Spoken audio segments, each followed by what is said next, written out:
And now, our feature presentation.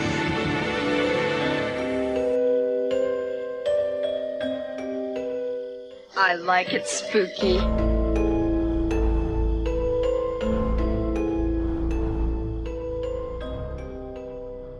Hey everybody, welcome to this episode of the I Like It Spooky Horror Podcast. I'm Brian. I am Clint. Happy New Year and welcome to the annual look-ahead episode of the I Like It Spooky Horror Podcast, where, like the horror section in a video store, we browse through titles set to release this year. On this special 2025 edition, we are heading into Piper's Pit, also known as Rod's Horror Movie Cave, as we are joined by co-host of the Wrong Podcast Died and I Like It Spooky Horror Podcast appendages contributor, Hot Rod. Hey, everybody. Are you excited, Rod? I am thrilled. I have made it to the big time. I hope you're excited because that was one hell of an intro there. After all the things you said about me in the past. I'm just being nice to you because I see you right now. Once you click off, and I'll tell Brian a bunch of shit. So Rod's going to bring us, what'd you say, 7 categories? Yeah, 7 categories. It seems like the horror coming out in 2025 all kind of fit into little categories for me. I noticed it was, and we said it just before we hit the record button, so it's all over the place as far as subgenres, which is super cool. We want a little bit of everything. It's like a bag of Skittles. We're getting a bunch of flavors, so let's hear what you got.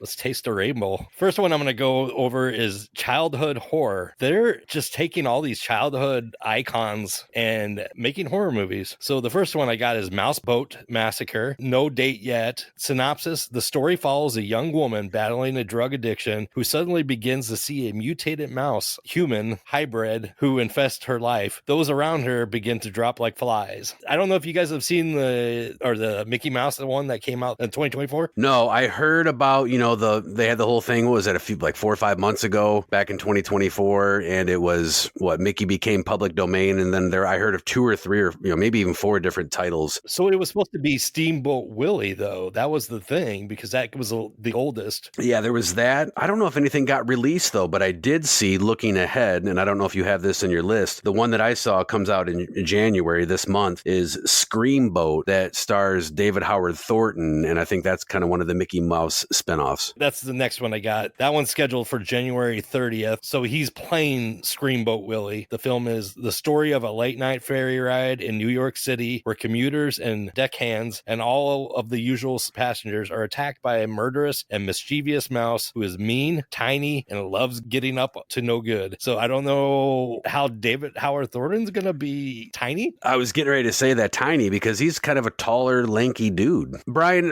whether you love him or hate him, I don't know what you think, but David Howard Thornton has kind of become like the horror version of Jim Carrey. And some of these I feel like aren't going to make theaters. They're going to end up thrown on direct to video or whatever they call it, video on demand. I don't know if this is one of them that will. Usually with David Howard Thornton, especially after the Terrifier success, I feel like maybe that'll get a limited theatrical release, but some of these are going to be video on demand. I can't imagine they'll get theaters. Definitely, yeah, I agree. When he played the Grinch and did the Mean one, I think that went to VOD. I don't think that hit theaters at all. Yeah, it just came out on physical media too. Oh, really? Yeah, it was hitting festivals, 3 years ago? Yeah, it was festivals that hit, like you said, 3 years ago, and then it was gone forever. And then it finally popped up. Did it ever get a theatrical? I don't know that it did. It kind of just... Very short theatrical run if it did. Yeah, and then it popped up and kind of you didn't hear about it. Did you watch it, Rod? Do you remember watching that one? No, I haven't. You can rent it on Fandango or Prime. I'm just going to wait until it hits something for free. Yeah, that's probably a great idea. Brian, you always talk about Canopy. That'd be a good one to check out on Canopy through the libraries. The library's got more culture than that.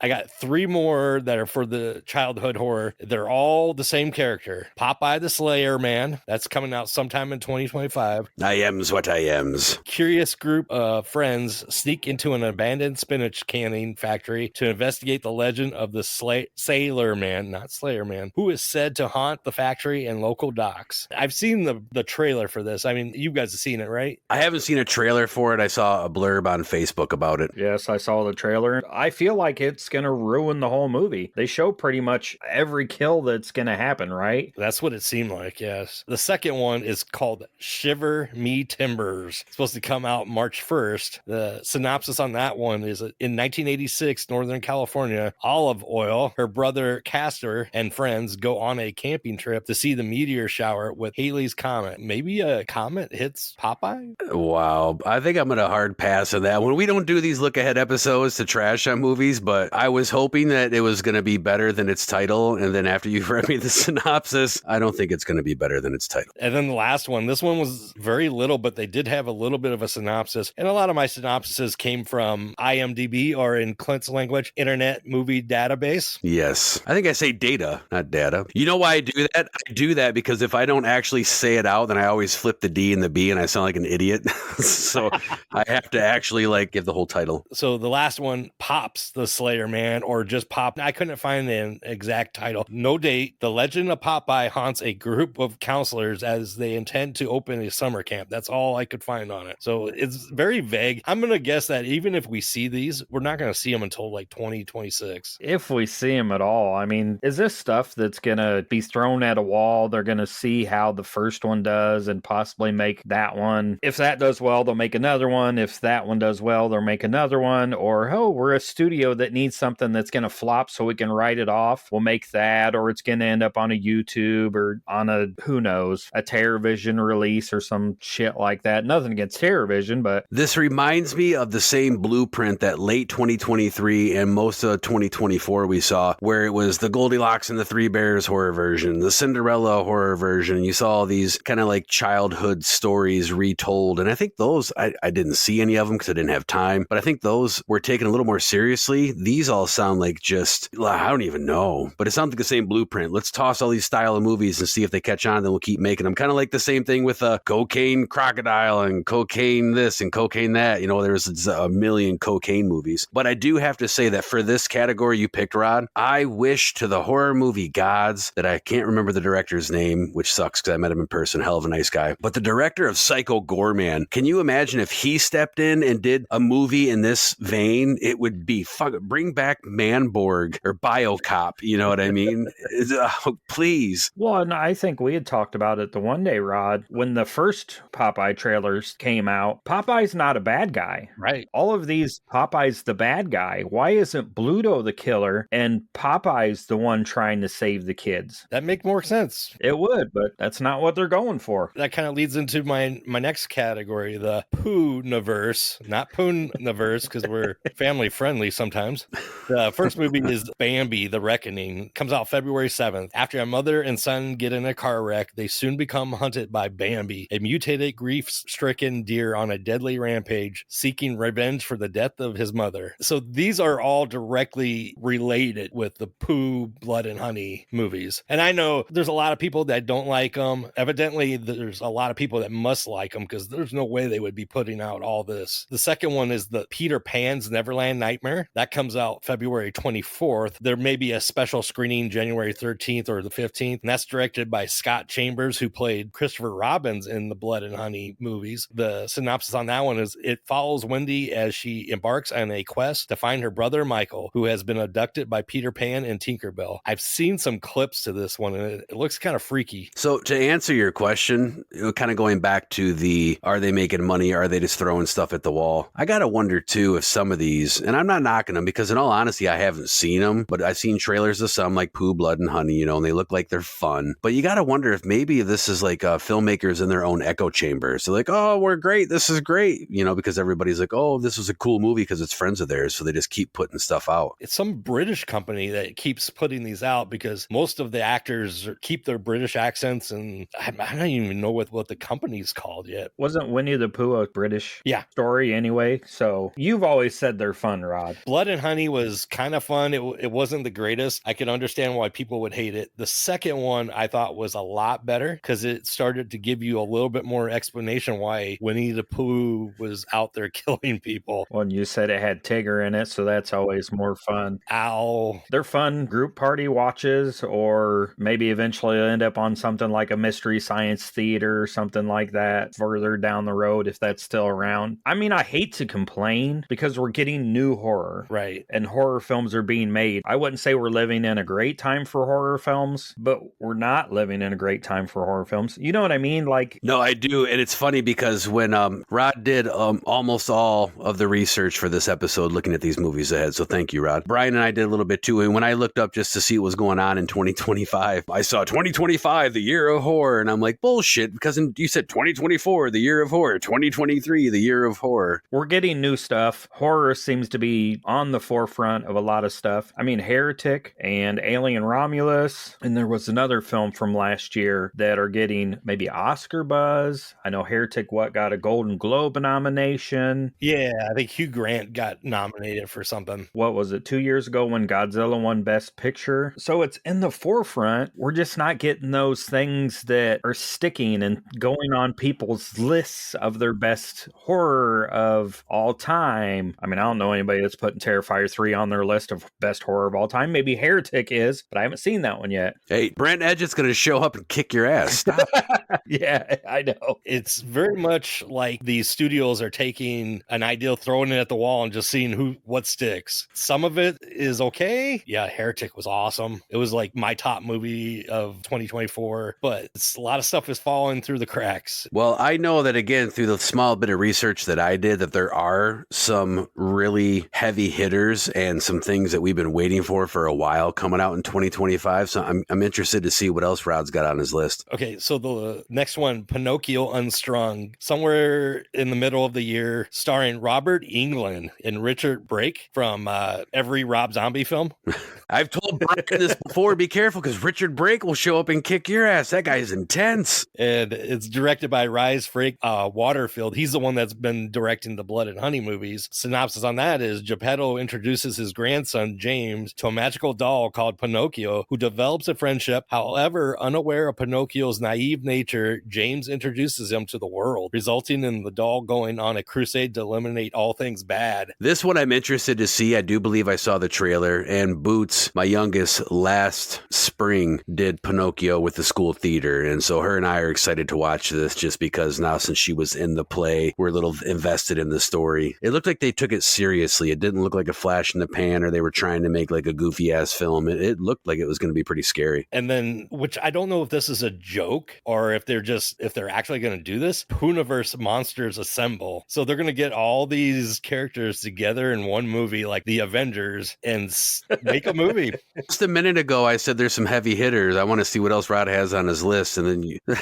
My next category is the Universal Monster Revival, because we're having a big one. The first one that's coming out is The Wolfman. It's coming out January 17th. It's directed by Lee Whannell, starring Julia Gardner, who was in the Apartment 7A movie in 2024. Christopher Abbott, who was in It Comes at Night and Possessor. The synopsis: family man Blake relocates from San Francisco to Oregon with his workaholic wife Charlotte and daughter Ginger after inheriting his childhood home, left vacant following his estranged father's mysterious disappearance and presumed death. At the farmhouse, during a full moon, the family is attacked by a werewolf that claws Blake's arm. They barricaded themselves inside the home, but soon Blake begins to transform into something horrifying, jeopardizing the safety of his wife and daughter. Which, this is the whole trailer, basically, is what they're giving me for a synopsis. Have you seen the trailers? I have not seen the trailer, but I've seen the Universal Monsters thing that, it looked awful, when it was at Horror Night. Hopefully it looks better than that. Jesus. This is another one where how many Wolfman remakes are we going to get? I know it's Universal Monsters. Can we get like some sort of legacy from that? Stop going back and remaking or retelling the story of Talbot. I'm curious. Pull back the curtain. We always like to pull back the curtain. We are actually recording this, and we're still at the tail end of 2024 during this recording. And it's just before Christmas, and Nosferatu comes out. I'm curious to see how Nosferatu is going to do at the theater, because I think that is going to set the stage for the success of these Universal monsters coming forward. Not that Nosferatu was Universal. It was pre-Universal. It's the same vein. So, yeah, but I don't need another Wolfman remake. I'm looking forward to that. Nosferatu also looks amazing. I need something along the lines of American Werewolf in London. Something that tells me a wolf story, but tells me it in a different way. Bring me something new. Like you, Clint, I've seen the Wolfman. I've seen the original. I don't need another Wolfman just because it's updated and they can make it look cooler. And well, Well, if you look at Rod's goatee, it looks like he's, getting set to star in a Wolfman sequel of some sort. I'm still stuck in the Pooniverse. Is that that's all I heard. I'm trying to listen to him talk, and I'm like, how the hell is the Pooniverse? Did you say Pooniverse? Pooh, Naverse. So not Poon. I'm like, how the hell did they get this licensing? There's got to be a Pooniverse series, right? If there isn't, there will be. Now, yeah. There's going to be a Pooniverse channel on Pluto TV in 15 years. Yeah.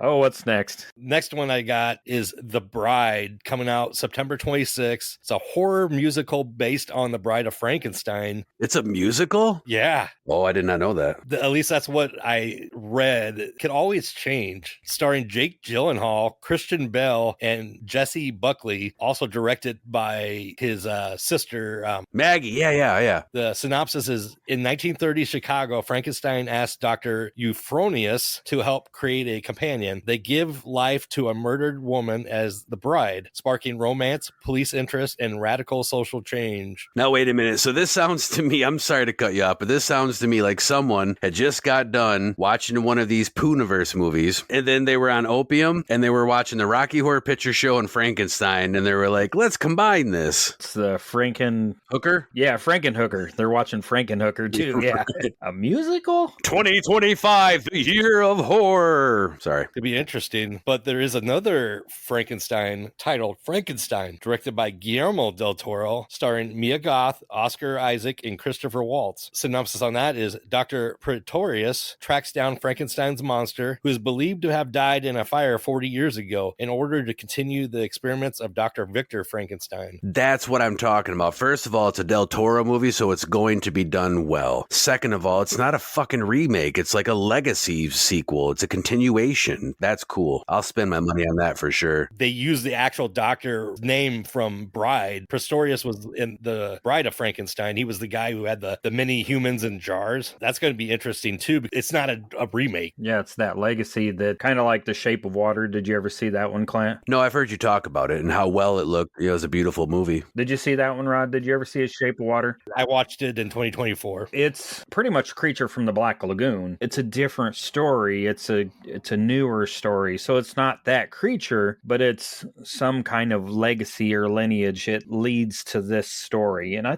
don't remember if Del Toro had part in that or not. Yeah, he directed that one. I don't know if I ever told you the story, but I took my son, Jack, and my daughter, Cooper, to see it thinking, oh, this is going to be a scary movie and it's going to be like Creature from the Black Lagoon. And they're, younger when I take them. And the lady ends up screwing the creature in the bathroom. And I'm like, oh, maybe this was a mistake. Creatures get some action. Yeah, the creature's getting more action than Rod is. And we can't get away from this Pooniverse bullshit.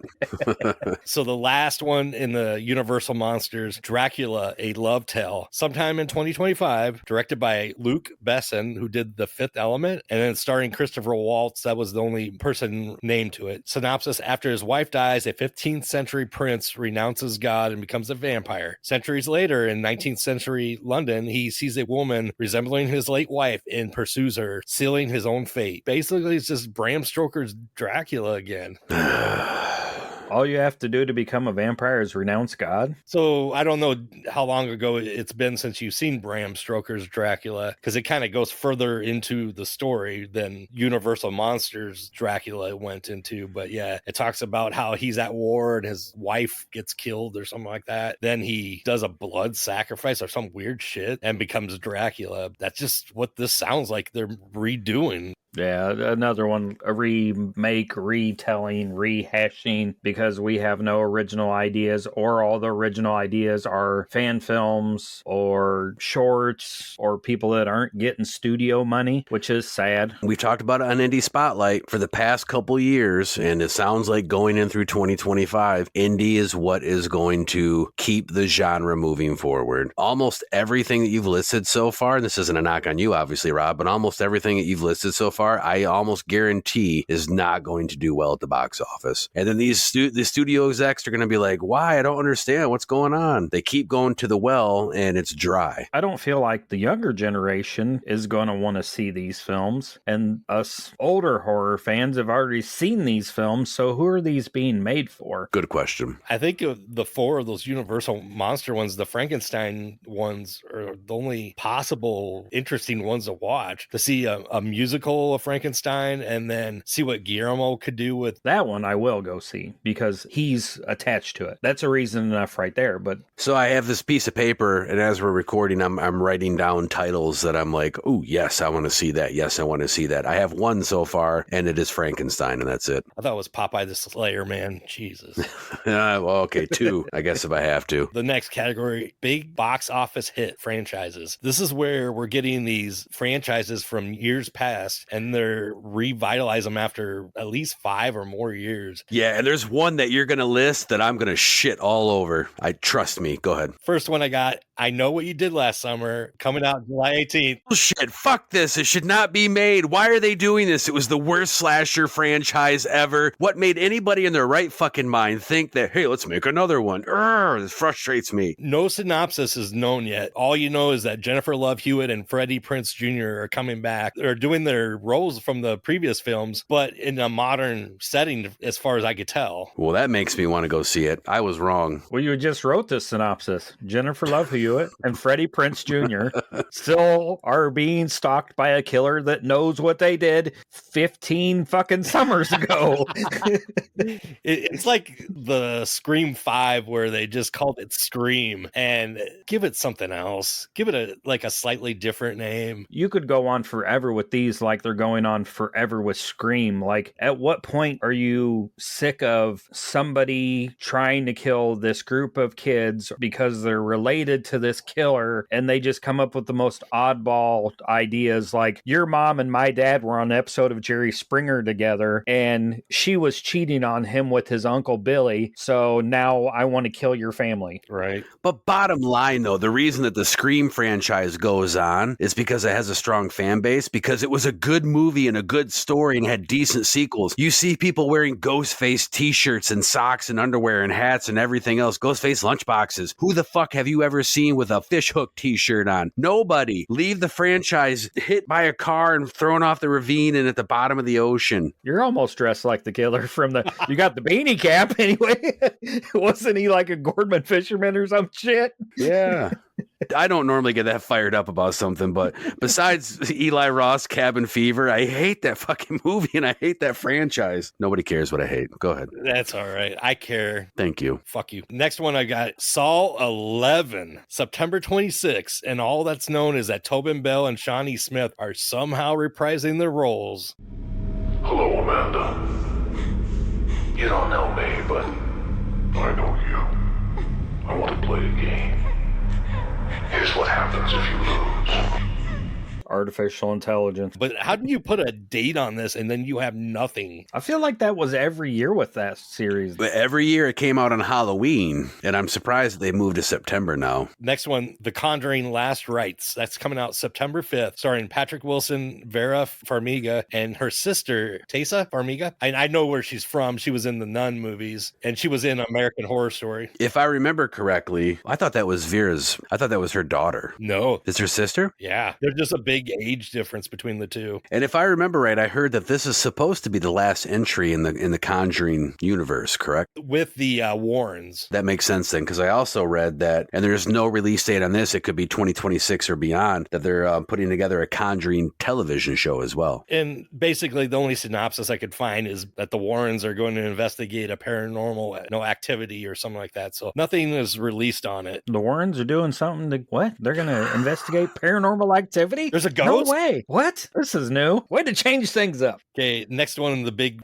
franchises, The Strangers, Chapter 2, sometime in 2025, directed by Rennie Harlan, who, was Nightmare on Elm Street 4, The Dream Master, and then he did Strangers Chapter 1. He actually basically did this right after Chapter 1, even though Chapter 1 kind of wasn't what they thought it was going to be, not as big of a hit. And then Rennie Harlan just teamed up with Gene Simmons and did, I forget, it's not in front of me, but it was like Zombie zombies on a plane, or a plane goes down in shark-infested waters or something like that. And I was like, holy shit, just based off Rennie Harlan and Gene Simmons, I have to see this movie. Little synopsis on this one gets pretty close to chapter 1. On their way to their honeymoon, a couple's vehicle breaks down, forcing them to take refuge in a remote Airbnb. As night falls, 3 masked strangers terrorize them until dawn. Oh, that sounds new.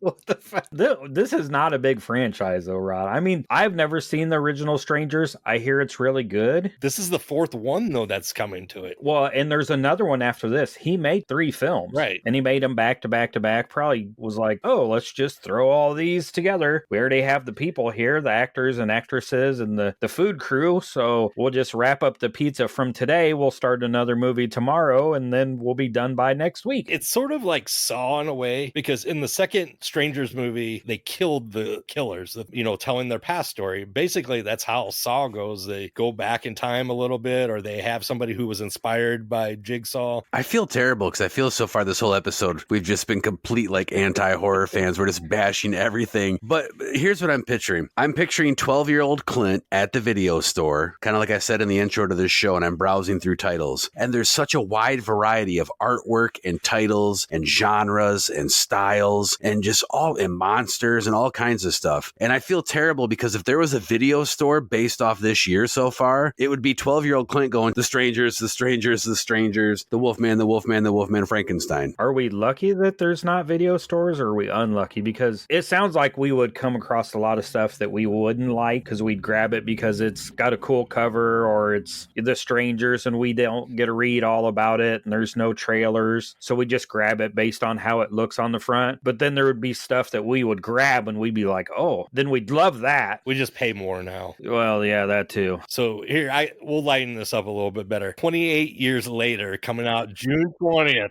Yes! Aaron Taylor Johnson, Cillian Murphy, and Ralph Fiennes. Directed by Danny Boyle. He's coming back. No synopsis, though. I don't need a synopsis. I need nothing. I don't even want to watch the trailers that are out right now. I just want to go in as blind as fucking possible. There's 3 things that I have to say about this film. Well, 4. 1, I'm super excited to see this. 2, I wonder why it went 28 days, 28 weeks. I figured the third one would be 28 months. It just made sense to me. I know it's been a while since they've made an entry into the franchise. The other thing is, I'm sure you guys have read this. They were talking about how Danny Boyle, when he made 28 Days Later, the original, it was all on Canon XLS1s, which at that time was like the new accessible and really good camera to get. I can't remember. He had like 2,700 of them or something like that, and all over London. So this one, he shot it all on the iPhone 16, 17. I don't know whatever the latest iPhone is. I think I have a 15. But the one thing is everybody was, oh, Danny Boyle shoots this film on an iPhone. Everybody's like, well, yeah, but he's got like a $50,000 rig hooked up to the camera phone,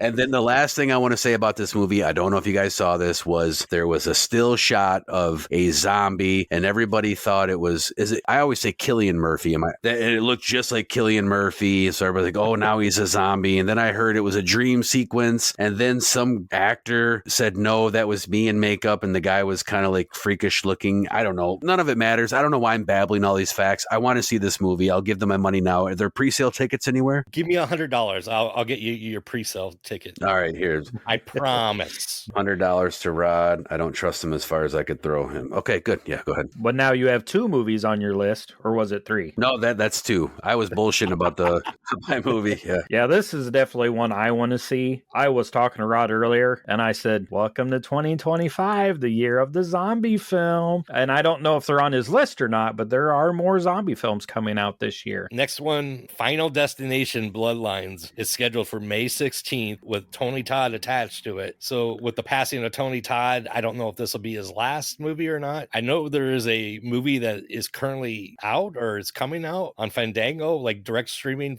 with Kane Hodder, and Tony Todd's in that. Is that a werewolf movie? I could be wrong, but I swear I heard something about Tony Todd being involved in a werewolf movie before he passed. I'm not 100% sure. Next, Thread, an Insidious Tale, coming out August August 29th. It's got Mandy Moore and Kumail Nanjiani, who was in Ghostbusters Frozen Empire, and he was in the Internals. I hate this guy. I hate watching this guy. He annoys me in everything he's in. He just has this like smug look on his face constantly. Do you know who I'm talking about? I do. He was the in Ghostbusters Frozen Empire, which again, I'm bashing almost everything. I hated that movie. I loved Afterlife, but Frozen Empire, wasn't he the one who was in that movie? He was like the heir to the Fire Master. Yeah, Fire Master. Thank you. Okay. Yeah, I know who you're talking about. A synopsis on that one. A couple resorts to a spell to travel back in time, hoping to prevent their daughter's tragic death. That just sounds like somebody made that up, but I believe I found that on IMDb. You mean the Internet Movie Database? That's right, Clint. Now I'm going to get to, this is the third installment in this series, The Collected. No date set.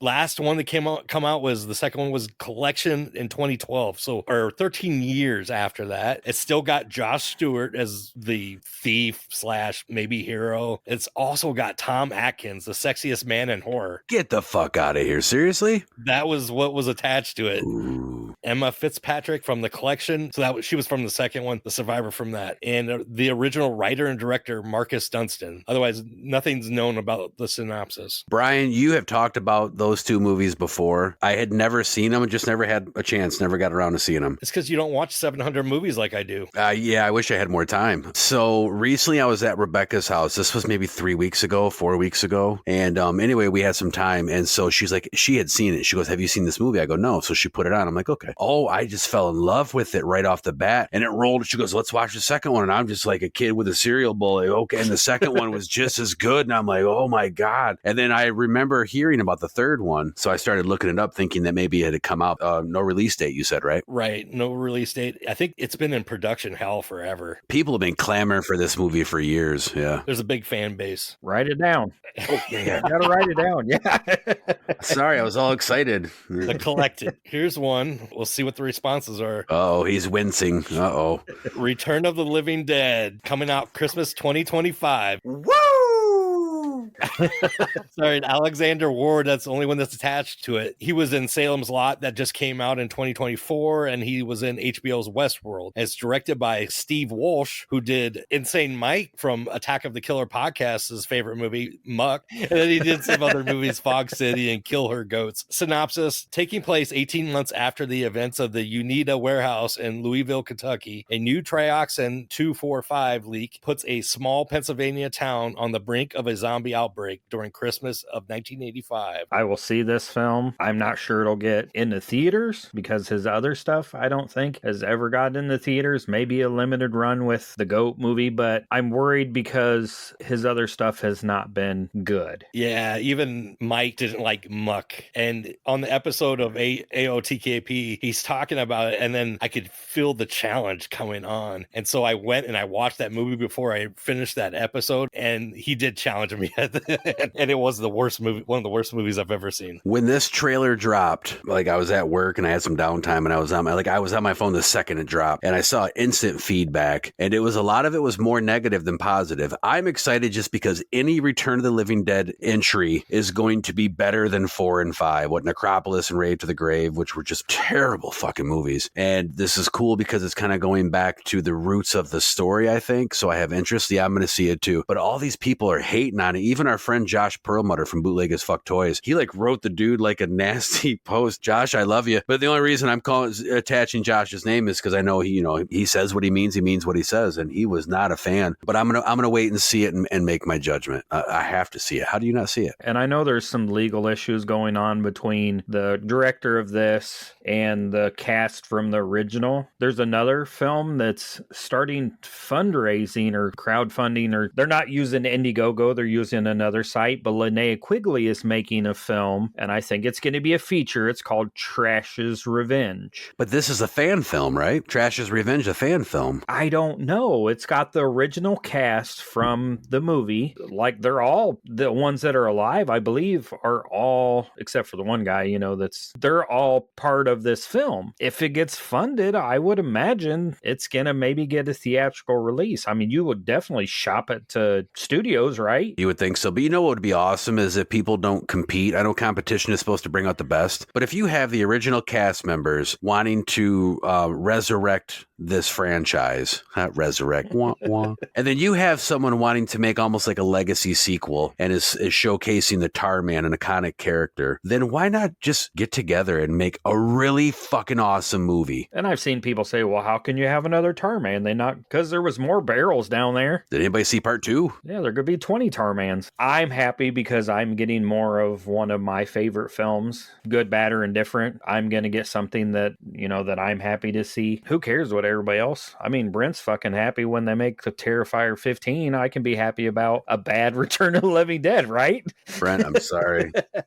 I'm going to go in with an open mind because, yeah, it's one of my favorite too. I've met several of the original cast in the past few years. I want to see actually both of these like get out there and people see them at conventions, and then they hopefully would hit a theater. For what it's worth and its weight in gold, I now have 4 movies written down that I want to see in 2025. Next. Look at you go. So next, Predator is putting out another movie called Badlands, coming out November 7th, starring Elle Fanning and directed by Dan Trachtenberg, who he was the director of Prey in 2022. I love that movie. That was a great movie. I wish it would have hit theaters. I'm not going to say much about it. I've never been a fan of the franchise. I like the first one, and then as they went on, it's just not my thing. But I know that they've done and made some really good movies and won some awards and have a fan base. So good for them for making another one. Hopefully they can keep up what they did in Prey and keep the franchise alive. So the last one in the big franchises, Silent Night, Deadly Night, scheduled for late 2025. I got my Punish t-shirt on right now. Okay, you're on your own until morning. Merry Christmas. There you are, you bad kitty. Punish!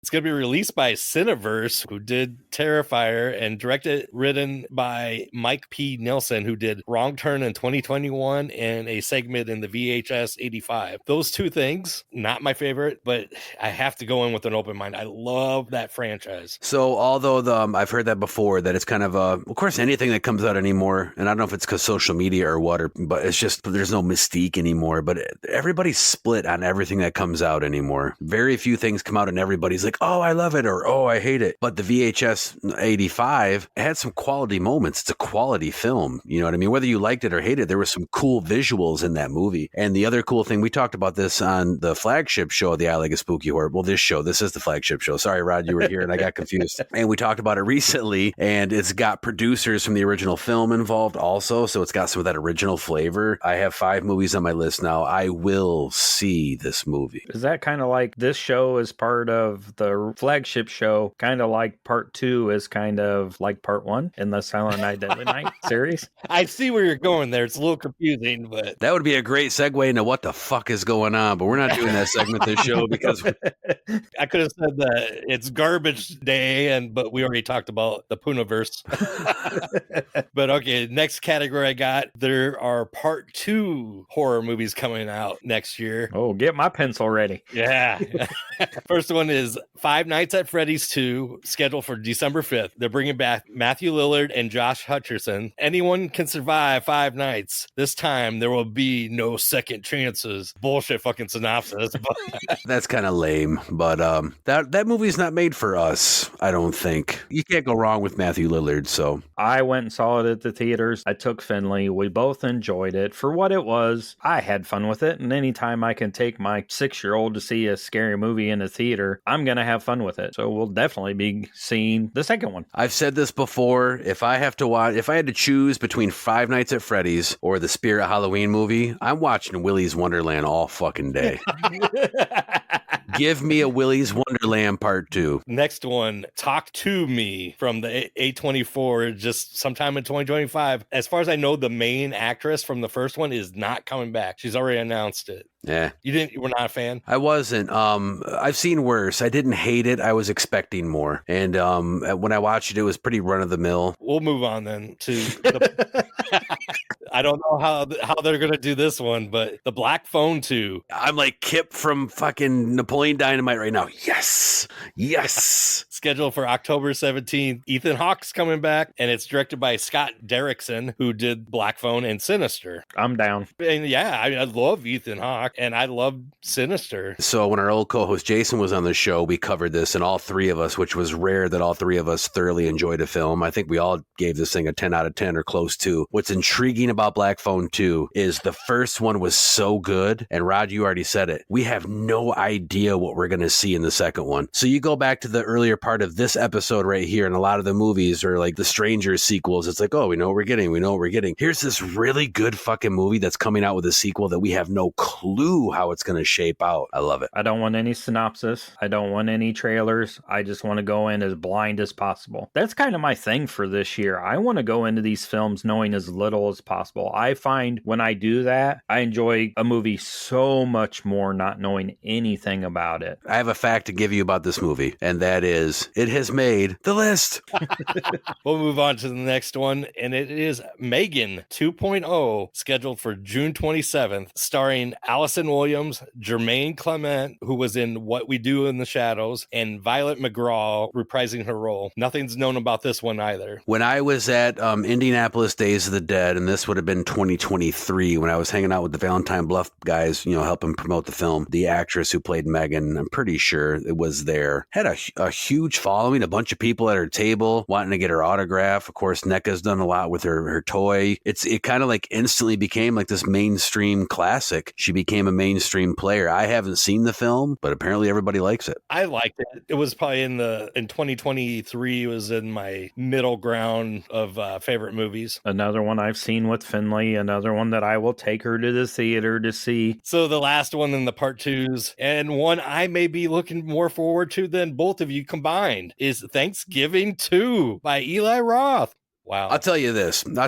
He's like, wow, silence. I had my hangups about the film. I'm not an Eli Roth fan. Anybody listening to the show or have talked to me in person knows that. But I liked Thanksgiving enough to where I will willingly give part 2 a chance with an open mind and open arms. So I am excited to see this film. I think I was a little too overexcited to see the first one. And since I was so like, oh my God, then I was let down. But I'm excited for Thanksgiving too. There are no leftovers. Isn't that what the tagline is or something like that? Or there will be no left. Until they made a part 2. I'll go see it. I mean, it's fun enough to go check out in a theater. And again, we have to support horror for us to keep getting new stuff. So this is mainstream enough that we throw our $20 at it that continues to support the horror community and bring more movies out. All right. So this is next category is a short one. It's just direct to streaming. These were 2 movies that I found that I for sure maybe they'll be going to streaming first. This one definitely should be is Fear Street, The Prom Queen from Netflix, sometime in 2025, starring Ariana Greenblatt, who was in Barbie movie, Chris Klein from American Pie. I don't even remember the last time I seen him in anything. Lily Taylor, she was in The Conjuring. She was the mom and in The Haunting, the remake. So here's my question about this, because I'm confused. I love Fear Street. I love the trilogy. Is this a new story, or is this a sequel or a prequel? I think this is a new story. I don't know Fear Street very well. I did see the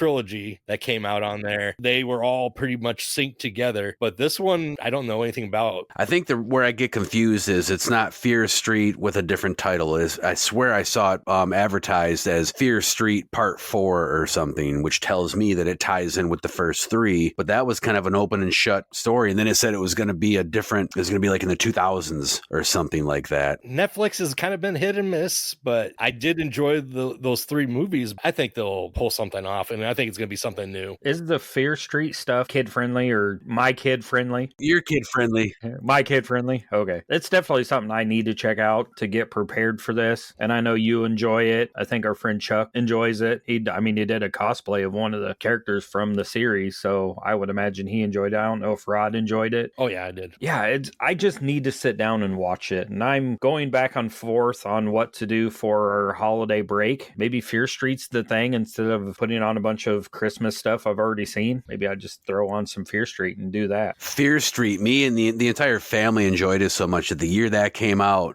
like episode, or the first one came out and like 3 weeks later another one came out or something like that. For the third episode, when it came out, our third movie or whatever, we went camping up north, and it was a long, big trip. We were all excited to go. And a lot of times when you go on a trip and everybody's going, and it wraps up, I don't want to go home, we're having so much fun. We were having fun, but we were all like, we timed it just right to where we knew we would get home like the day that it came out. So we're like, we're rushing home, tear down the tent, pack up the shit, we're going home to watch Fear Street. Good memories, good times. The last one that may or may not be going to streaming, Hell House LLC Lineage. So I say this because the director, Stephen Cognetti, he put out a question to the public. Would you like to see this on the big screen? Because none of these movies have hit big screen. Are you guys a fan of the Hell House movies? Yes. Well, I've only seen the first one, and I know that Rebecca is deathly afraid of the clown. Maybe I shouldn't say that to the world. She's going to get mad at me now. So, but I love the first film. Yeah, it just had its fourth one put out, which didn't quite connect to the Abaddon Hotel as much. I don't know what this is going to be. This could be exciting. We might get a new story, maybe about the clown. Yeah, that'd be fun. No, I think the fourth one sort of talked about the clown. I don't know. I would like to see it on the big screen. When you said that, I'm just going to toss one in here real quick, and that is, there's a found footage film that Brian and I watched, and there's 3 of them, and we were talking with the director at one point when I think the third one came out. Remember, Brian, the Fear footage? Isn't that what it was called? Yeah, Fear footage. The Hell House made me think of it because it's indie, and the director was kind of like poking around, like, checking with the audience, like, I want to make another one. Do you think I should? I don't have any information other than I saw recently that the writer-director or writer-directors, I think there's just one, but I could be wrong, of Fear footage are putting out a 4th movie here sometime in 2025.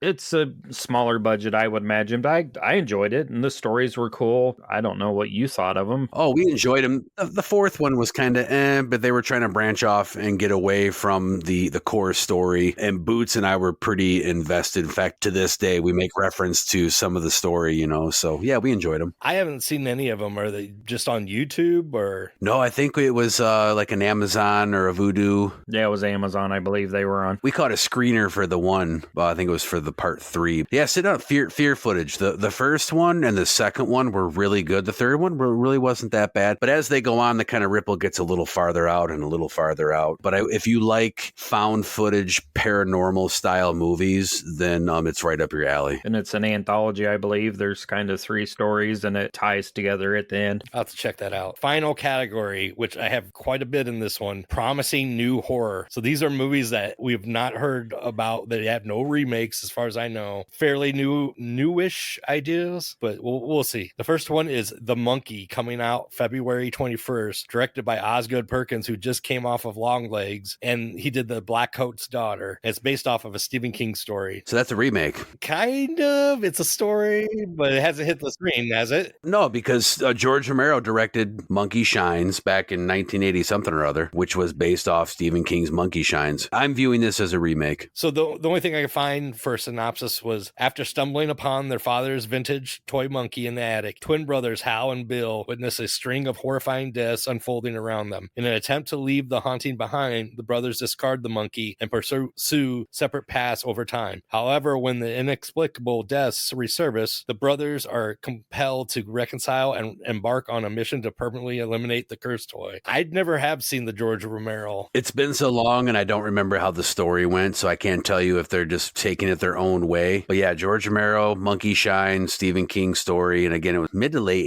80s, I think. I can't remember. 86, 87. Sounds like something you'd possibly want to check out on Amazon or something like that. It doesn't sound like it's going to get my ass in a theater seat. Dude, popcorn and sleek cup holders get your ass in a theater seat. Okay, well, maybe it will. We'll see what happens. Okay, look, here we go. This will get you to the movies to see this, Brian. View this as Monkey Shines Part 2. You're there. Oh, okay. Next one is a movie called Vicious, coming out February 28th, starring the older Fanning girl, Dakota Fanning, directed by Brian Pertino, who did The Strangers, The Dark, and The Wicked, those 2 movies. So he did the original Strangers. A woman spends the night fighting for her existence as she slips down a rabbit hole contained inside a gift from a late night visitor. What the fuck is that supposed to mean? That's the synopsis that was on there. Is this from A24? I didn't see anything about that. So I don't know. I've kind of enjoyed some of the stuff that Dakota Fanning has put out. I think she was in The Watchers that just came out in 2024. That was all right movie. Was that a remake of The Watchers with Corey Haim? With the dog? Yeah. Yeah. Yeah.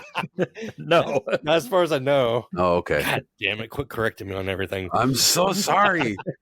Next one, I'm not really sorry. Dust Bunny, sometime in 2025, starring Sigourney Weaver and David Dastmalchian from the Suicide Squad and Late Night with the Devil. Synopsis: an 8-year-old girl asks her scheming neighbor for her help to kill the monster under her bed that she thinks ate her family.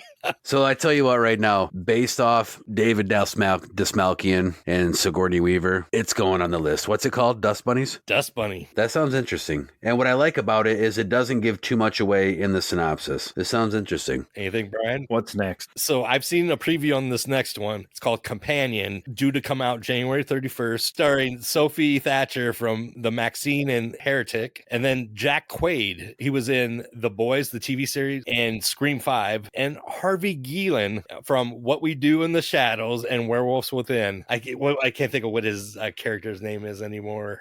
He's the Renfield, sort of. I know who you're talking about now. He was in Better Call Saul for a little bit too, if it's the same guy I'm thinking of. Or maybe I'm thinking of the original. Never mind, don't listen to me. Go ahead. A billionaire's death sets off a chain of events for Iris and her friends during a weekend trip to his lakeside estate. Doesn't give you much. And even having watched the trailer, I didn't see any of that. There's a crazy scene, though, towards the end of the trailer. It's going to be interesting. That's all I can say. That's really all he can say. And now he's moving on to the next movie. This one, which I'm hoping is good, it's called Heart Eyes, coming out February 7th, starring Jordana Brewster, Devon Sawa, and Mason Gooding, who's Cuba Gooding's son. He was in Scream 5 and 6, and Olivia Holt from Totally Killer. The synopsis: co-workers working late on Valentine's Day are mistaken for a couple by the infamous Heart Eyes killer who kills every Valentine's Day. The holiday slasher is back. Yeah! We got Thanksgiving, and now we got Valentine's Day. Well, don't forget about Silent Night, Deadly Night, Terrifier 3, and, I mean, Return of the Living Dead's coming out in Christmas, so... Yeah, we talked about Heart Eyes on a couple episodes ago on this show. The main show. Yeah. Now I'm confused. It's weird, isn't it? Glitch in the fucking Matrix. Yeah, we talked about Hard Eyes. This will get me in a theater, and I will enjoy slick cup holders and popcorn while I watch it. Next one, Clown in a Cornfield, coming out May 9th. It just sounds like some random low-budget thing coming out. But actually, this is based on a series of books for young adults by Adam Caesar. The 3 books are Clown in a Cornfield, Clown in a Cornfield 2, Friendo Lives, and Clown in a Cornfield 3, The Church of Friendo. In the synopsis: a fading Midwestern town in which Friendo the clown, a symbol of bygone success, reemerges as a terrifying scourge. Couldn't they have come up with a better name than Friendo? Hey, he wrote it in the book. They got to keep it. All right. Yeah, nothing else is really known about this. I've never read the book. Haven't they ever heard the word adaptation? This was on my radar because I just saw a post by the author that he was thanking everybody for getting this film made. So I don't know if this is something that started out just as a couple books and people were like, no, this needs to be a movie. And they talked it up and got people interested, and now it's going to be a movie. It's one I will check out. I kind of hope that it gets a decent budget because it sounds like it could be fun. Budget's not everything, though. I mean, you need the right people. You can have a shit budget and have a great film. You could have a really good budget and have a shit film. It's the right people. Look at It's Me, Billy, that we covered in the last episode. I mean, the first one had a $60,000 budget, and it's one of the best fucking movies I've ever seen. So you got to have the right people, the right script, the right people acting in it. Well, if it has somewhat of a budget, it'll be okay, I think. Next one, Presents. Not like you give gifts, but the presence of a person. It's coming out January 24th. Directed by Steven Soderbergh and starring Lucy Liu. A family becomes convinced they are not alone after moving into their new home in the suburb. This is a film that's been on my radar for 3 or 4 months because one of my coworkers likes horror movies and she had me watch the trailer, and it's what I found. And from the trailer now watching, I can kind of see it's presented from the point of view of a ghost haunting a suburban home, watching the family live their life. So I think it's going to be a really slow burn and art housey, but I think it will be interesting. So is it kind of like In a Violent Nature, but a ghost movie? That's what it sounds like. That sounds interesting. It looks like it's really well shot. I'm interested to see this one. I don't think it'll be like blood and guts, but I think it'll be interesting. And the next one, Sinners, coming out March 7th, starring Michael B. Jordan from the Creed movies and Black Panther. Synopsis on that one: trying to leave their troubled lives behind, twin brothers return to their hometown to start again, only to discover that an even greater evil is waiting to welcome them back. I've seen a little bit of the trailer on this one. It might be kind of horror action. It seems to be what he does a lot, is action movies. It seems interesting. It's something that I may do some digging into before I would go see it at a theater, but if it looks like the trailer and the synopsis is good. Some of these films, like The Presence, are ones that I would possibly be able to talk Tiffany into going to the theater for. I'm probably not going to get her to the theater for Five Nights at Freddy or Megan 2, or I know I'm not going to get her to the theater for Nosferatu, so I'm going to have to go check that out by myself. But some of these art housey ones, you can kind of maybe talk non-horror fans into checking out. Anything, Clint? Next. All right. All right. So this is the last one. It's Until Dawn, coming out April 25th, based off of a 2015 PlayStation game, starring Peter Stormare, who was in Constantine and Fargo, and directed by David F. Sandberg, who did the Annabelle creation movie in Lights Out. A synopsis: a group spends the weekend in a ski lodge on the anniversary of their friend's disappearance, unaware that they are not alone. I've never played the game. I'm not a big game guy. Vaguely heard of the title before. It doesn't ring a bell, but if they're going to make a movie based off PlayStation titles, especially older ones, oh man, they can make Manhunt. I would eat that up all fucking day long. Or The Suffering. There was The Suffering and The Suffering 2 were really good PlayStation games. I'd love to see that, but I already forgot what the title is, what you just told. What is it? Until Dawn. Until Dawn. Manhunt would be a really hard watch, wouldn't it? Wasn't that like you just bashed people and... Yeah, but you had to hide in the shadows and you like crept up behind them and put bags or their barbed wire on their neck. It seems like it would be, what was that one that it was like Doom, but it was Henry or something? Oh shit. What was the name of that movie? Yeah, I know what you're talking about. Yeah, it was like an action shoot 'em up movie, first person. Core Henry. Yeah, Hardcore Henry. Yeah, it seems like Manhunt would have to be something like that, but slower paced. That would be fun. I mean, I'm sure it would end up in the same shelf as the Toxic Avenger remake, the one that's been shelved and not coming out and nowhere to be found. And I hope we get to see that in 2025. Yeah, if we see that in 2025, it's a success. I had a couple films that I found that you didn't cover, Rod. There's a film coming out September 19th from Jordan Peele. He's a producer, called Him. It's a sports horror film which centers on a retiring star athlete who trains a younger talent, and it's got Marlon Wayans in it. Is it a comedy?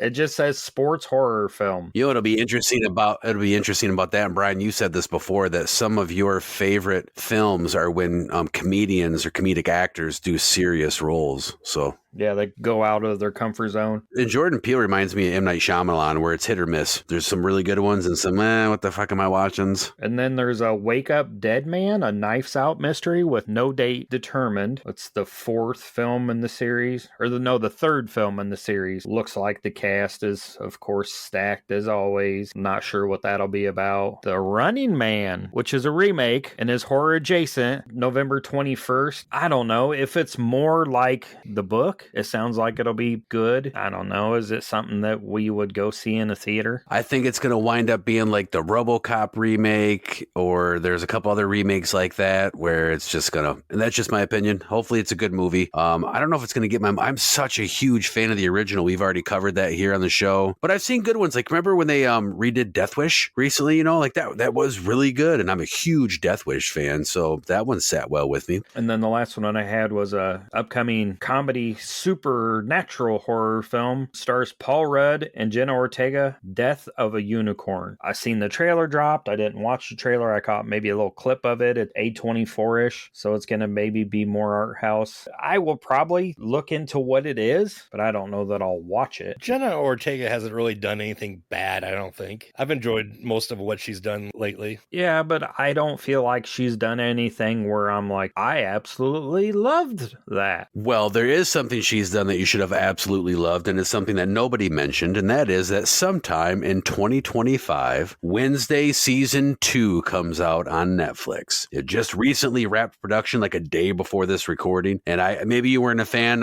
Boots and I were huge fans. I can't wait to see Season 2. Yeah, I mean, I enjoyed it, but it wasn't like top of my horror movie list or TV show list. It's more geared towards Finley than me. That's just kind of how I felt about it. It was fun. I enjoyed watching it with her, but I wasn't like, God, I got to go out and buy this series on. And it's Netflix, so I always think, when will we get another season of this? Am I going to have to wait 5 fucking years like I do for Stranger Things? It's funny that you mentioned that, because also this year, 2025, comes finally Season 5 of Stranger Things. There's no release date yet, but it does say 2025. And they're claiming that to be the final season, correct? Yes. Because the kids are about to have grandkids, right?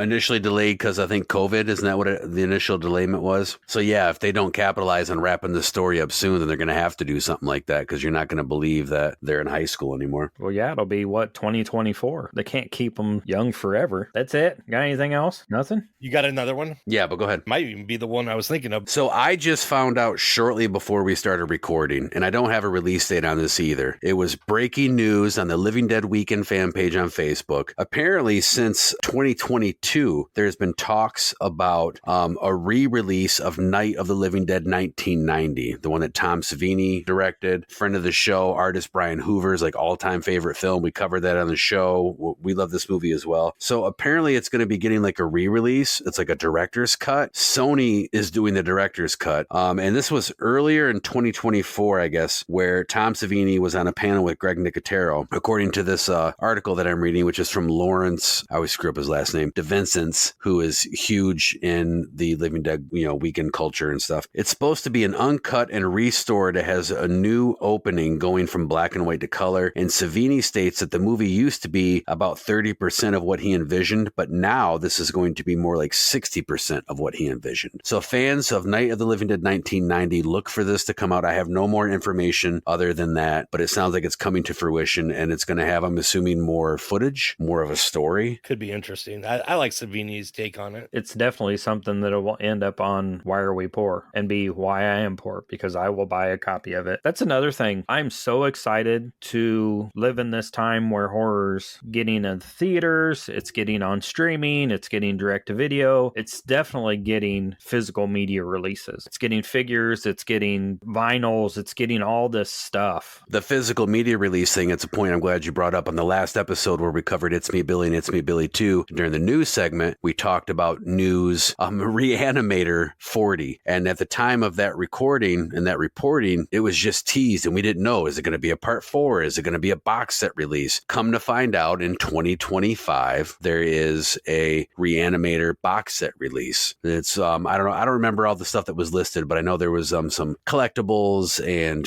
it's restoration 4K, whatever. There's a whole bunch of stuff that goes along with it. You know what else is going to happen in 2025 with Reanimator? What? The cast is going to be at Flashback. Rod, you gonna go to Flashback? I will if they get one more person on that list. So who else do you need? Abbott. He hasn't been announced yet, right? I don't think so, no. He was at Texas Frightmare and I didn't get his autograph because the lines for him were long because he does not do many conventions. Yeah, I think I probably will still go to Flashback. It's not that far. And is it cheaper for you, or is it faster for you to go straight from your house to Chicago, or cut down to where I'm at and then ride with me up? Brian and Rod are sitting here making travel plans like anybody wants to hear that. I got a few movies here that don't come out in 2025, but they are either in the planning, great segue guys, thank you, or production phase to come out in 2026. I'm just going to list them off. There's a few of them here, just a handful. Movies being made in 2025 that'll come out in 2026. Scream 7, Evil Dead Burn, Terrifier 4, The Next Exorcist, and that is to be directed by Mike Flanagan. And these two, I'm really excited. Well, the one I'm excited about, sort of. Violent Night Part 2. Love that one. And then the last one is Constantine 2. That's actually in production as we speak. So I'm assuming that's going to have either a really late 2025 release or I'm probably a 2026 release, because that movie's laden with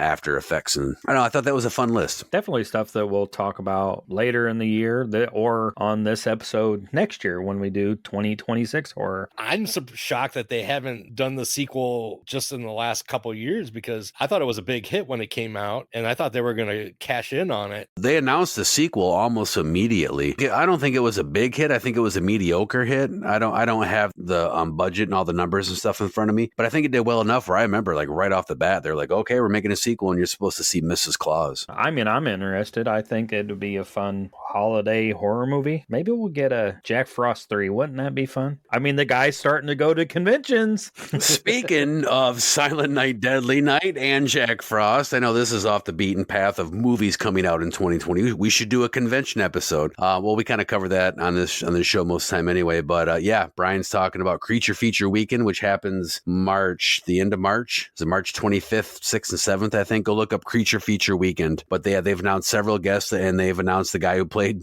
Jack Frost, Robert Brian Wilson, who played Billy Chapman in the original Silent Night, Deadly Night, is going to be there. And there's another guy, Brian, I can't remember his name, but he was like in the Lucio Fulci mask, and he was in a lot of like iconic older horror movies as like the monster. They should have just went Christmas themed with the whole convention. Right. They could have done a Christmas horror movie convention. I'm excited for this year. I feel like you've got a decent list built up now, Clint. Hold on. 1, 2, 3, 5. Oh, no, there's more. 1, 2, 3, 4, 5, 6, 7, 8, 9, 10. The hell was that? 11.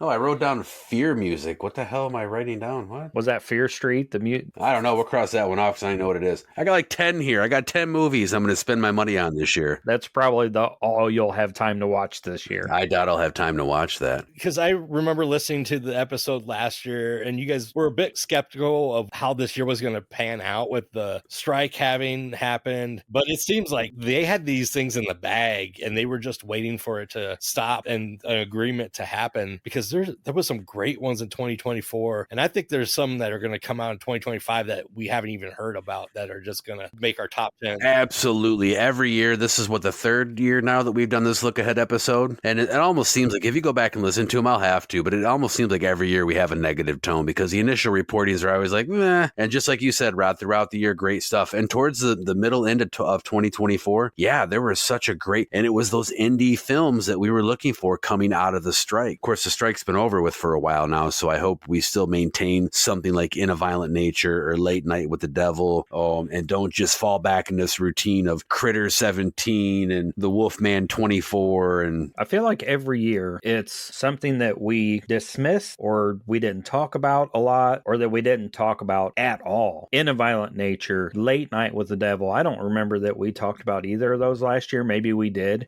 The year before that, it was possibly Dark Harvest that I really loved that we didn't talk about a lot. So it's going to be another year of, we're happy to see Black Phone 2, but something's going to come along that isn't on our radar that we're going to probably like the most. Maybe something from the Pooniverse.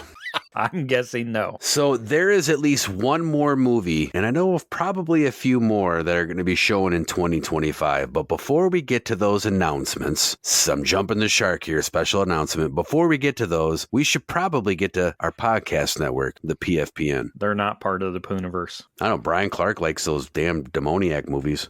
Oh, yeah.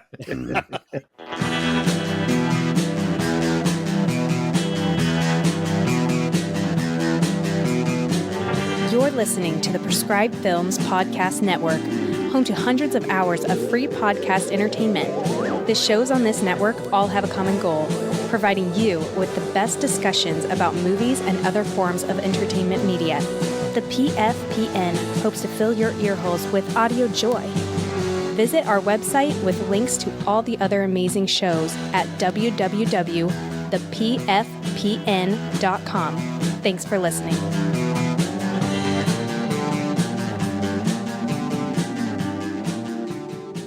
So now that we've heard from our podcast network, I think Clint has some stuff brewing in 2025. Double, boil and trouble. Did I say that right? I'll have to ask Dead Fred from Generational Trauma. He's the old school haunter who said something like that in the first episode. And I was like, oh, you can tell that guy came from the JCs. I'm kind of jumping the shark here, jumping the boat, whatever. I don't know what the term is, but there is another movie showing in 2025. I'm just going to go ahead and announce it now. It's going to have a lot of cool stuff going along with it. Saturday, June 21st, Haunting in the Hills, the Irish Hills area of Onstead, Michigan. I am putting together an event, and there's going to be a lot of stuff going along with it. Included in that event is going to be a screening of the 1986 or 87? 86 or 87 classic that we have covered here in the I Like a Spooky Horror podcast before long ago. Without further ado, Maximum Overdrive.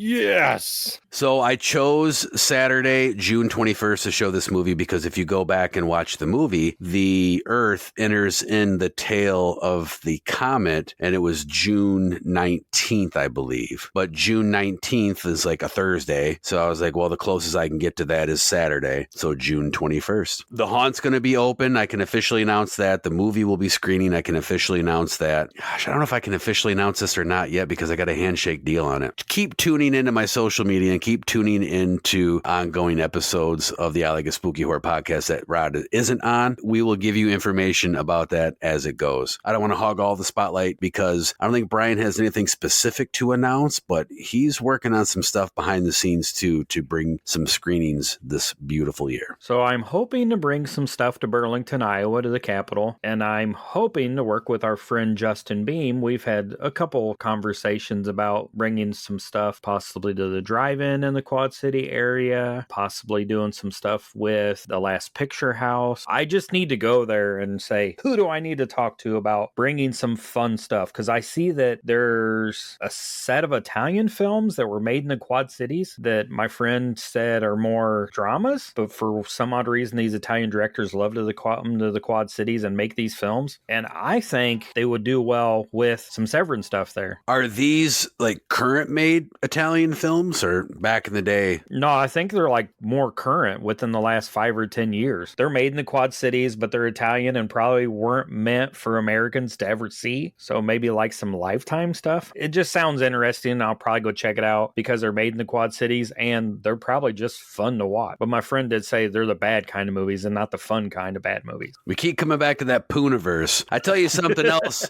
Something else that you're probably going to see in 2025 is Rod's probably going to like be in public with us more often than not. I think it's about time that he comes out of hiding and comes hitting the road and checking out some of these shows and some of these events. Yeah, I think I need to head to Chicago in 2025 and then maybe to Michigan in June. Come on down, buddy. You'll be going to Michigan by yourself because I'm going to South Dakota in June. What? Nationals for tumbling. Sorry. You're still welcome, Rod. I tell you what, I bust your balls a lot, but I'm very thankful that you did all the research and put together the stuff for the show. The stuff you and Brian are doing on the Wrong Podcast Died is really good. And so, yeah, again, thank you for putting this show together and doing a lot of the legwork. Anytime. So don't forget to like and subscribe to the I Like Spooky Horror podcast. The Wrong Podcast Died. Go to the YouTube channel for Salute the Shorts. Generational Trauma is coming every month. Indie Spotlight's back and it's coming every month. God, what else do we got? Appendages maybe changing up again because the ghosts of Christmas past are haunting us. Oh, I forgot all about that. There's something potentially really big brewing in 2025, but we can't tell you about that one yet. Who knows what else will come up with 2025. I feel like 2025 is the year where stuff's just gonna cook and simmer. We're all you're taking kind of a step back from the convention scene. You're not gonna vend as much. I don't feel like I'm going to do as many conventions either. Maybe not as many showings, but I think it's just that recharge and reset for 2026, which will just be bigger and better than ever. Well, you didn't read between the lines. I invite Rod to come out with us the year we're not going out that much, Brian. Oh, yeah, that's right. That's a good idea. Wow. So, yeah, until next time, or what do we say? Bye. Until next time. Next time. God damn it, Rod. He fucked it up. What do you think this is all about? You think this is a fucking costume? This is a way of life.